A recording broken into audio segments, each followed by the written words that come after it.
Welcome back. You're watching CrossRoads with Neethan and Shan. We talked earlier about the need to have infrastructure and support for our small businesses. One of the most efficient way to do it is to celebrate them through a festival.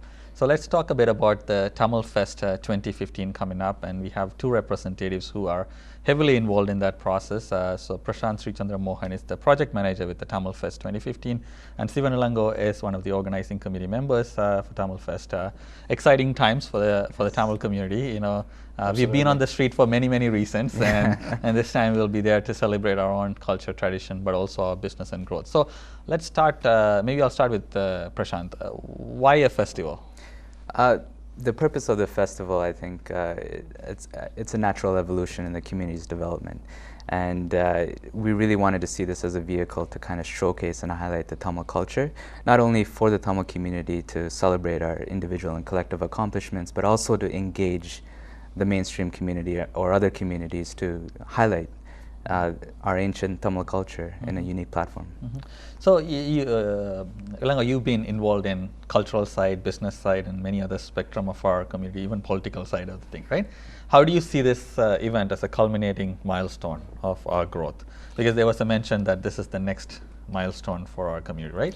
Absolutely, like Prashant said, even Major John Tory was there at the launch speaking and supporting along with other elected officials, and he said in his own word is a natural evolution for our community. And when we talk to many people in the mainstream, and we are widely accepted as a very one of the successful communities and fastest growing communities in Canada, and at this it's a time for us to sort of further strengthen and integrate ourselves and showcase our culture and traditions in the mainstream in Canada and our identity in the Canadian context. And this is going to help in many ways. This is going to attract people from across the country at some point, and people from the US. Is going to help the economic development, and also it is important for others to know our culture, a rich culture, who we are and what we can offer. That is also important. This is going to help, and this is going to bring all the people together. And we are expecting about 15,000 people to the festival. Oh, nice. So I'm a bit of a critique of just multiculturalism at a higher level, because sometimes we do showcase our culture in arts and maybe dance and music and maybe some food and so on, right? But sometimes we get looked at as a communities that are only bringing that to the table, right? What about the economic? What about the political contribution? What about the kind of the contributions, broader contribution, social contribution that the communities are making, right? Particularly would that be part of the package? So when somebody comes, it's not just that that they get the taste of our food and taste of our music and so on, right? Of course. I'm not saying you're not including, but I want to know if there's a plan to kind of have a bit of a comprehensive thing. I think you hit it perfectly. We are actually going to be exhibiting a mobile museum. So for the very first time, we'll be having a large tent just kind of chronicling the Tamil Canadian history, starting roughly around the 1960s to the present time. So about 40-50 years of our unique history, kind of highlighting the major political, social, economic, and cultural contributions we've done, not only to the Toronto region, but as Canada as a whole. So we want to really highlight the many stories of immigrants, of successes, of individual and collective accomplishments. And so I'm personally very excited about the museum. Over half a century of contribution, even more, but at least a half a century of contribution that we have in this land. Sometimes we shouldn't be still be looked at newcomers and immigrants. We have contributed there. So what do you see as the benefit to individuals in our community? At the end of the day, everybody is asking, what is in it for me type thing, right? Right. Again, collectively there is some showcasing. What can individuals No, it's a celebration of the community success, and we celebrate together as a community here in Canada. And individually, if you take business, and there is going to be an opportunity for a variety of business is to showcase their products and services at this festival, where there is going to be a larger number of people going to be there and meet and mingle and to showcase their product. And I always had this interest. If you look at many communities, Indian or Chinese or Greek, Italian, They have foods everywhere you go. They are the food. There you go to restaurant, people order the Indian food, Chinese food, Italian, Greek, and I work in downtown, and you go to food court, and we don't see the we have a lot of variety of dishes and variety of food. We don't. I always had this interest. Why can't we, there's a huge industry that we can create it out of our Tamil variety of food. I don't know what's the platform for this. Maybe this is an opportunity for others to come and see and see whether there is any possibility to explore this huge industry like cinema industry and all that. But there is an industry that we can create out of variety of rich food that we have. And of course in the youth, there's going to be youth forum, and there are a lot of benefit for youth as well. And cultural, there are you go to many events and you see certain form of dance, but this event is going to bring variety of forms of dances. And even at the launch we had a sort of an exhibit of what to expect at the event. It was a collection of various form of traditional dance, starting from Puliyatam and like Mailatam, Slambhatam, Karatam. There are so many of them, and so this is an opportunity for people to showcase in a mainstream kind of a stage. So that's a benefit for people involved in arts and culture as well. So there's a number of festivals that happen in Toronto, right? And mostly not in Scarborough. Most of the street festivals are either downtown, and some of them in Mississauga and other places, right?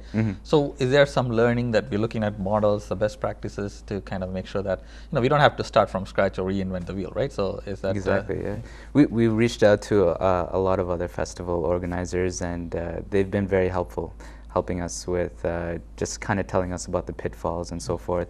We're working very closely with the City of Toronto, of course, and they've been very supportive of this festival, and we're really excited about just kind of highlighting what's out there. But everyone we've kind of approached has been very supportive.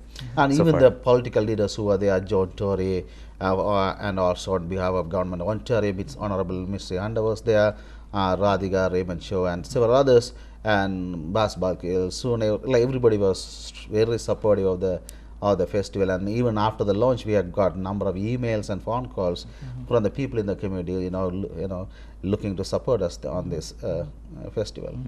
I love Scarborough, for obvious reasons where I live. But why Scarborough? Is there any reasons, or is it what you think could be a cultural center focus? It's still within City of Toronto? Or?